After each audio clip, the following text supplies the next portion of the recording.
রাজধানী সহ সারা দেশে ছড়িয়ে পড়েছে অনলাইন জুয়ার ভয়াবহ থাবা। জুয়ার এই প্ল্যাটফর্মগুলোর মূল চালিকা শক্তি হিসেবে কাজ করছিল একটি সংঘবদ্ধ চক্র। DB cyber and special crime বিভাগের বিশেষ অভিযানে গাজীপুর ও কুমিল্লা থেকে গ্রেপ্তার করা হয়েছে চক্রের ৬ সক্রিয় সদস্যকে। উদ্ধার করা হয়েছে ৬,৫০০টি MFS অ্যাকাউন্ট সংবলিত সিম কার্ড। গ্রেপ্তারকালে আসামিদের নিকট থেকে ৬০টির অধিক মোবাইল ফোন জব্দ করা হয়, যে মোবাইল ফোনগুলোর মাধ্যমে তারা ওই ৬,৬০০টি সিম কার্ড ব্যবহার করে নগদ এবং বিকাশ অ্যাকাউন্টের মাধ্যমে টাকা ট্রান্সফার করে। বৃহস্পতিবার সংবাদ সম্মেলনের মাধ্যমে ডিবি জানায়, গ্রেপ্তারকৃতরা প্রাথমিক জিজ্ঞাসাবাদে বাংলাদেশে অনলাইন জুয়ার অর্থ পাচারে প্রায় ২০০টি পেমেন্ট কোম্পানি সক্রিয় থাকার কথা স্বীকার করেছে, যার মধ্যে শুধুমাত্র গো পে কোম্পানি প্রতিদিন ৫ কোটি টাকার বেশি লেনদেন করত। এই লেনদেনের টাকা ক্রিপ্টোকারেন্সির মাধ্যমে রূপান্তর করে পাচার করা হতো বিদেশে। অ্যাপসগুলোর মাধ্যমে টাকা আসে, এই টাকাগুলো তারা পরবর্তীতে ট্রান্সফার করে ডলার করে এবং এটা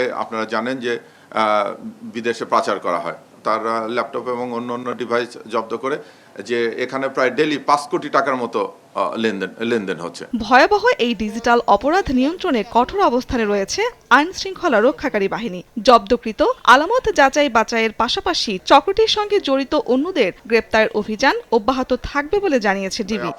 আপনাদেরকে একটু অবগত করার জন্য। শারমিন পুতুল, নিউজ ডেস্ক, দেশ টিভি। অত্যন্ত গুরুত্বপূর্ণ মামলা।